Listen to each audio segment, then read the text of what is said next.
हैं। समीर जी, आपका शुक्रिया। आपकी पार्टी चुनाव आयोग की कार्यशैली और ईवीएम पर क्या ओपिनियन रखती है? नहीं, देखिए ब्रजेश जी, हम एक राजनीतिक दल है और राजनीतिक दल होने के नाते हम जनता के बीच में जाते हैं। और निर्वाचन आयोग एक संवैधानिक संस्था, और संवैधानिक संस्था हमेशा, अभी मैं सुन रहा था अमीन साहब को, अमीन साहब ने बड़े विस्तार से चीज़ों को रखा। मेरा मत है, मेरी पार्टी का मत है कि समय समय पर निर्वाचन आयोग एक संवैधानिक संस्था है और वो चुनाव की प्रक्रिया में वो सुधार करती रहती है। सभी राजनीतिक दलों की सहमति और परामर्श से हमेशा, किसी जमाने में बैलेट पेपर से वोट होता था, बैलेट पेपर के बाद ईवीएम आया, ईवीएम के बाद वीवीपैट उसमें जोड़ा गया। अब धीरे धीरे उसमें बहुत सारे परिवर्तन आए और लोगों की सुविधाओं के लिए ईवीएम और वीवीपैट से लोगों की मतदान की क्षमता बढ़े, लोगों के शांतिपूर्ण मतदान हो सके, सुरक्षित और निष्पक्ष मतदान हो सके, उसकी काउंटिंग में ज़्यादा समय न लगे।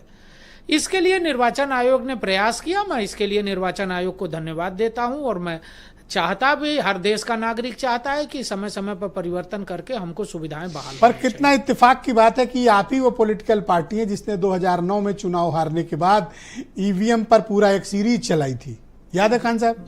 अडवाणी जी के नेतृत्व में, सुरेश कुलकर्णी जी थे, उन्होंने एक पूरी पुस्तक लिख डाली थी। ब्रजेश जी, मेरा इतना कहना है, now you are happy with EVM? नहीं, मेरा इतना कहना है कि निर्वाचन आयोग समय समय पर बेहतरी के लिए काम करता रहता है। ये जरूर है कि अभी मैं राहुल गांधी को सुन रहा था और अखिलेश यादव को सुन रहा था, वो बैलेट पेपर के युग में ले जाना चाहते। क्यों ले जाना चाहते हैं?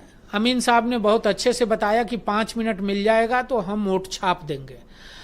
मैनपुरी, इटावा और कन्नौज में वोट छाप नहीं पा रहे हैं, हार जा रहे हैं, इस नाते वो पुराने दिनों को याद करके उस दिशा में ले जाना चाहते हैं। इससे ज्यादा मैं नहीं। राहुल गांधी गैर जिम्मेदाराना बयान देते हैं। देखिए, राहुल गांधी जब भी बयान देते हैं तो देश की जो संवैधानिक संस्थाएं हैं उनको बदनाम करने की कोशिश करते हैं। निर्वाचन आयोग ने कई बार राजनीतिक दलों को बुलाया, हमको भी बुलाया, बाकी दलों को भी बुलाया और ये कहा कि साहब आप ईवीएम हैक करके दिखाइए। आज तक किसी ने हैक नहीं कर पाए।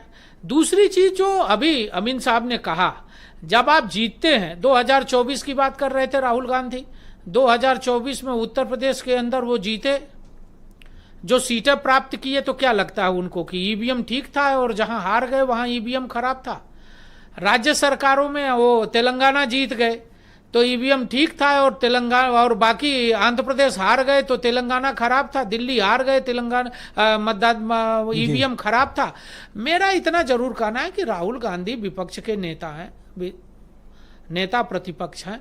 आप जब बयान देते हैं तो गैर जिम्मेदाराना बयान नहीं देना चाहिए। ये लंबे समय से ईवीएम की बात हो रही है और ये नहीं कहते कि ईवीएम खराब। चुनाव आयोग को कहना चाहिए कि राहुल गांधी गैर जिम्मेदाराना नहीं, मैं इस नाते कह रहा हूं, कैसे ओन कर सकते हैं? मैं इस नाते आरोप लगा रहा हूं गैर जिम्मेदाराना का। वो निर्वाचन आयोग पर आरोप लगाते और कहते हैं कि साहब भारतीय जनता पार्टी ये चुनाव पक्षपातपूर्ण रवैये से जीत गई। निर्वाचन आयोग पक्षपात करते हैं, निर्वाचन आयोग पक्षपात करता है। तो मैं पूछना चाहता हूं, आपकी जब सरकार थी, देश के आजादी के 75 साल में 60 साल कांग्रेस की सरकार थी, पहला चुनाव 51 और 52 में हुआ था, पंडित जवाहरलाल जी नेहरू देश के प्रधानमंत्री बने। मैं पूछना चाहता हूं कि आपने चुनाव के अंदर कौन सा परिवर्तन किया? धन्यवाद। और आज के समय में निर्वाचन आयुक्त कैसे बनते थे, ये देश जानता है कि आपकी सरकार में सुरेंद्र राजपूत जी को लाया जाए कैसे बनते थे। थोड़ा सा आज वेट कर लेंगे सुनील साहब जी। सारी संवैधानिक संस्थाओं, थैंक यू, बहुत शुक्रिया। जनता आपको हराती है और खींच जो है निर्वाचन आयोग पर उतारते हैं। Thank you. Surendra Rajput Congress committee की प्रवक्ता। सुरेंद्र जी, सीधे आप पे ही आ जाते हैं।